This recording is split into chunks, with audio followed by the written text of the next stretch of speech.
The ocean begins like a heartbeat, slow, patient, ancient.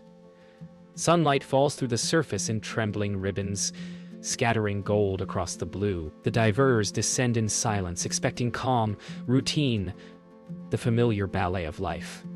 But something feels wrong. The water is too still, too heavy, as though holding its breath, and then a shadow moves beyond the coral ridge. Not a shark, not a whale, but a dolphin drifting unnaturally. Her body tilted, her movements labored. Another circles her, desperate and close, brushing her flank with trembling fins. The camera steadies, and the divers feel the pulse of something deeply human yet far older grief, unfolding beneath the waves. The living one will not let go. She circles again, her clicks and whistles rippling like sobs through the blue. What they are witnessing isn't instinct, it's devotion. Beneath the wave of silence, the divers exchange glances through glass. Communication becomes gestures, a finger pointed, a tilt of the head, and then they move closer. The water feels alive with tension. Mira circles faster, her clicks urgent, insistent. The team knows they are intruding on something sacred, yet they cannot look away. The camera captures what words cannot, the pulse of empathy rippling through the deep. In this moment, the boundary between species begins to dissolve. The ocean grows darker as clouds gather above, and the light flickers like candle flame through the surface. Mira releases a burst of clicks, then a long, trembling whistle that echoes into the void. It's not random. It's not instinct. It's language, one that the divers cannot decode but feel in their bones. The sound carries something raw, aching, and ancient. Saul does not respond. Mira pauses, hovers, then presses her forehead to Saul's. Above them, Elias adjusts the camera and feels a tremor of awe. Lena hovers nearby, her regulator breath slow and rhythmic, as though trying not to disturb the moment. Mira backs away, then returns, circling Saul in measured loops, each turn slower than the last. The pod appears at a distance, holding formation like mourners at a vigil. The divers, suspended in the middle of it all, begin to realize they are not observing a death, they are witnessing a farewell. Minutes pass like hours. The divers' air runs low, but they do not ascend. The camera's red light blinks slower now, its battery nearly gone. Mira lifts her head toward the surface, then back down to Saul, as if torn between two worlds, the living and the gone. When she finally lets out a final whistle, it cuts through the water like grief itself. Long and low. The divers feel it vibrate through their chests. Something eternal is happening here, a love story written in sonar. Morning light filters down from the surface, pale and fractured. The ocean has grown still as though it too is grieving. Mira remains beside Saul's body, hovering close, nudging gently, unwilling to accept the silence that answers her. Around them, the rest of the pod gathers in quiet orbit. There are no cries, only vibrations, low pulses that travel through the water like prayer. The divers stay at a distance now, their hearts aching in their chests. Science cannot explain this, not yet. But grief doesn't wait for data. It simply exists, raw and undeniable, like the tides themselves. Mira's whistles shift in tone, shorter, sharper, as if calling the others. One by one, the pod approaches. They brush Saul's side with their fins, their movements delicate, deliberate. Each touch feels ceremonial. Elias steadies the camera, but his hands tremble. This isn't behavior found in textbooks. It's empathy rendered visible. The divers exchange a look that says everything. They are witnesses to a ritual ancient, wordless, and heartbreakingly human. The divers record in near silence. No one moves except the dolphins. Lena presses her hand to her chest, feeling the echo of their sonar through the water. She knows this sound pattern, or thinks she does, yet something about it feels different. It carries rhythm, variation, intent.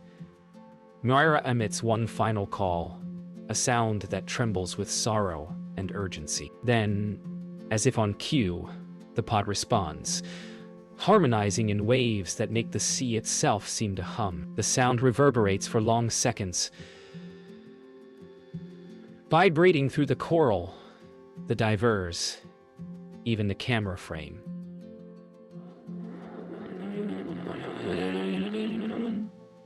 Elias lowers his rig slightly, instinctively sensing that to keep filming might violate something sacred. Mira circles once more, then stills. The pod hovers, motionless, their sleek bodies aligned like silent guardians. A moment later, a current sweeps through, gentle but steady, carrying a flurry of sand across Saul's body. Nature seems to close its own curtain. For a moment, everything is still. No clicks, no whistles, no motion. Then Mira glides closer and rests beside Saul, pressing her side against her fallen companion. The divers sense it. This is the final goodbye. Lena feels tears prick behind her mask. The ocean, endless and ancient, bears witness to love in its purest form. When Mira finally turns and swims upward, the others follow, their shapes vanishing into shafts of light. Saul remains below, embraced by stillness. The surface breaks around them like shattered glass. Lena and Elias emerge into daylight, gasping air that feels too thin, too light after what they've seen. The sea behind them is calm, deceptively ordinary. Yet the silence carries weight, the kind that lingers in the bones. Back on the boat, water drips from their suits, cameras heavy with the story of something sacred. When they replay the footage, the world beneath the waves comes alive again. Mira's calls, the pod's formation, the stillness of death intertwined with grace. It's more than behavior. It's emotion, caught in pixels and breath. The footage plays on a laptop balanced between waves. The sound fills the air, clicks, pulses, and long, trembling whistles that seem to speak directly to the human heart. Elias leans forward, replaying the moment when Mira pressed her forehead against Saul's. Lena's expression softens, wonder and grief intertwined.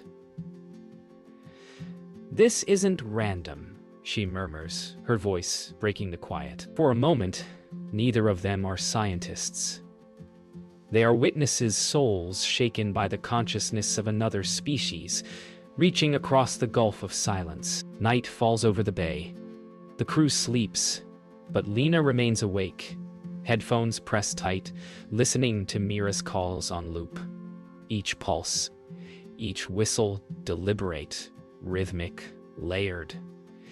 It feels like language. She notes patterns, timing, inflection. Grief, she realizes, may have syntax. The water outside slaps softly against the hull, as if answering. A thought takes root: if dolphins mourn, then they remember. And if they remember, perhaps they love as deeply as we do. The next morning brings questions instead of answers. Scientists arrive, marine acousticians, behaviorists, and ethicists, each drawn by the footage. They slow the recordings, analyze sonar frequencies, compare them to known communication patterns. What they find unsettles them. Mira's final calls show rhythmic complexity beyond known dolphin distress signals. There are tonal modulations, echoes of recognition, of loss. One researcher removes his headphones, whispering, "It's mourning."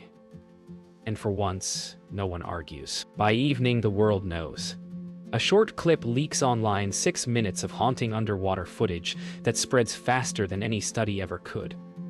People watch in silence, their screens reflecting the deep blue sorrow of the ocean. Mira becomes a symbol not just of intelligence, but of connection. The divers watch the news unfold, humbled, uncertain. The sea outside glimmers under the setting sun, endless and alive. Somewhere beneath it, Mira swims on, carrying the weight of her own heart. Weeks pass, but the ocean lingers in their dreams. In classrooms, labs, and news studios, Mira's story circulates, a mirror held up to the human heart. Lena finds herself at conferences, answering questions that seem to ache with longing. Do dolphins love? Do they grieve? Each time she opens her mouth, words falter.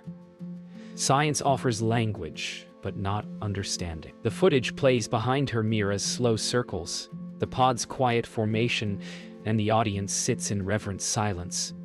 No one claps when it ends. They simply feel. After the presentation, reporters crowd her.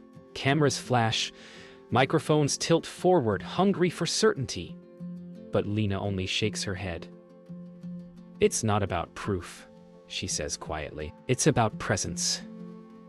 Nearby, Elias watches, exhaustion etched deep into his eyes. He's replayed those 6 minutes 100 times, and each time he notices something new. A flick of Mira's fin, a pulse of light, the shimmer of meaning beneath motion. The footage has changed him. It's no longer a record. It's a prayer. Late that night, Lena and Elias sit beside the sea again. The water glows faintly with bioluminescence, rippling like starlight beneath their hands.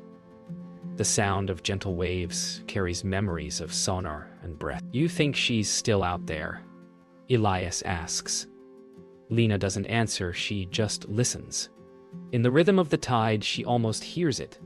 That same trembling whistle, soft but unmistakable, echoing across miles. The sea is speaking. She closes her eyes. Maybe mourning never ends, it just changes shape. The world debates. Talk shows dissect the footage. Ethicists argue on panels, and children write letters to Mira the dolphin. Activists demand the closure of marine parks, while philosophers ask if empathy can cross species. Through it all, Lena stays quiet. She doesn't join the noise. She simply studies the sounds, Mira patterns, her pauses. The data begins to reveal structure, grammar, even rhythm. It is the ghost of communication, not random, not mechanical, but meaningful. The world begins to listen. In the end, Lena sits alone by the harbor, her reflection trembling in the dark water. She listens through her hydrophone one last time, waiting. Then faintly she hears it, a single distant click, followed by a low, rising whistle. Mira's voice, alive. Somewhere out there in the vast cathedral of the ocean, she is still singing. Lena smiles through tears, realizing this is not an ending, but a conversation. One humanity is only beginning to understand. Months later, the ocean calls them back. The water feels colder now, heavier with memory. Lena and Elias descend once more, the world above forgotten. This is not research anymore, it's pilgrimage. The current sways through forests of coral, light dancing across the seabed like ghosts of the past. Then movement, a familiar shape cutting through the blue. Mira, alive. She approaches slowly, cautious but unafraid. Lena's breath catches. The dolphin stops before her. And in that stillness, recognition blooms, a reunion written in silence beneath 10,000 years of evolution. Mira circles once, twice, then slows. Her clicks are softer now, almost musical. She brushes Lena's hand, the faintest contact of skin and skin-like smoothness. Elias films, unable to breathe, tears floating like tiny silver orbs inside his mask. The camera trembles, but stays focused. This is no act of curiosity. It's remembrance. The divers know it the way one knows a heartbeat in the dark. Mira turns, looking toward the deep where Saul once drifted. Then back again. Elias records every second, though part of him wants to drop the camera to simply feel. Mira emits a pulse, rhythmic, rising, then falling, a pattern Lena instantly recognizes from the recording. The same tone she heard the night Soul died. It's identical. Mira remembers. Her movements are slower, more deliberate now, as if sharing a story the ocean itself once held in secret. The divers listen in reverence. Science becomes scripture. Suddenly, other dolphins appear from the deep Mira's pod. They form a gentle arc around the divers, each moving in synchronized rhythm. The water vibrates with harmonic sound. It's not chaos, it's orchestration. Lena closes her eyes, feeling the vibration through her chest, her bones, her heart. Mira circles closer, then releases one final, long whistle that fades into silence. The pod turns, as if signaling completion, and begins to drift away. As Mira departs, she pauses, glancing back once. The moment is brief, but in that gaze lives the unspoken truth of connection. That consciousness, in its purest form, is shared. Lena lifts her hand in farewell. Mira vanishes into the blue, her form dissolving into light and memory. When the divers surface, the horizon burns gold, and Lena whispers, "She came back." In the quiet hum of waves against the hull, it feels like both a promise and a prayer. The sea glows in the dying light of afternoon. Mira and her pod move through the deep with measured grace, the rhythm of their bodies mirroring the slow pulse of the current. Lena and Elias follow from a respectful distance, barely breathing. The water feels alive, charged, sentient. Then, the pod gathers above a clearing of coral, where the sands swirl in muted gold. Mira dives low, tracing circles, her whistles rising in pitch. The others respond in harmony, weaving a tapestry of sound that feels like song, memory, and farewell intertwined. The divers realize what they're witnessing: a ceremony. The sound deepens. Low-frequency pulses echo through the seabed, vibrating against coral, metal, and bone. Elias steadies the camera, his heartbeat sensing with the rhythm. Mira slows, hovering in the center as the others spiral outward, creating a living mandala of motion. The divers' lights capture the shimmer of plankton, illuminated by sonar, flickering like underwater stars. Every pulse seems to carry a name, a memory, a goodbye. Lena feels the water vibrate through her chest like the hum of a living heart. The sound is unlike anything she's heard, complex, rhythmic, impossibly coordinated. She removes her regulator for a moment, exhaling slowly, listening not as a scientist, but as something smaller, humbler. The melody rises, carrying grief that transcends comprehension. Mira turns upward, leading the pod toward a shaft of light from the surface, their formation tight, deliberate, reverent. As the dolphins ascend, their calls merge into one prolonged, harmonious tone. Elias feels tears sting behind his mask. He lowers the camera slightly, unable to bear the beauty of it. Above, sunlight fractures through the surface, scattering across Mira's body in radiant arcs. She pauses, looks back one last time, a final acknowledgement of those who witnessed her grief, and her grace then breaks into a slow, spiraling rise. The ocean, vast and ancient, seems to breathe with her. The sound fades. The pod disappears into the shimmer of the surface, and silence returns, not empty, but holy. Lena and Elias remain motionless, suspended between wonder and sorrow. The camera light flickers out, the ocean reclaiming its blue stillness.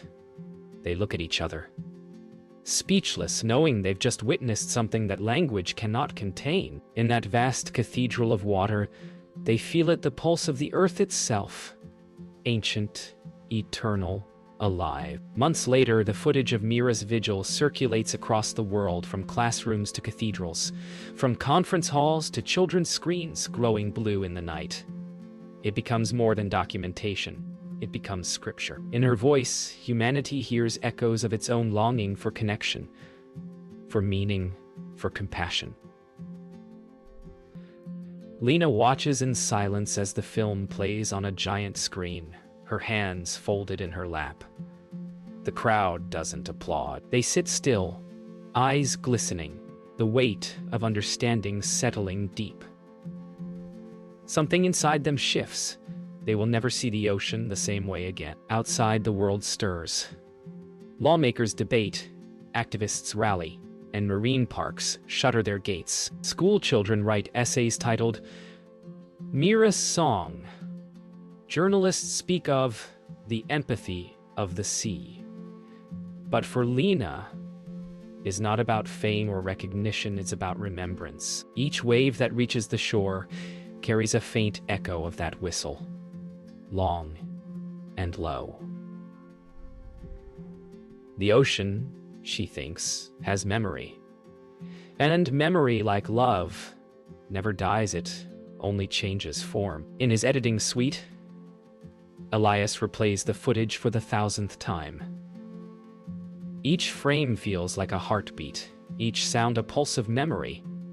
He slows the moment where Mira looks into the lens, that direct gaze, pure and steady. The reflection of his own eyes stares back from the monitor.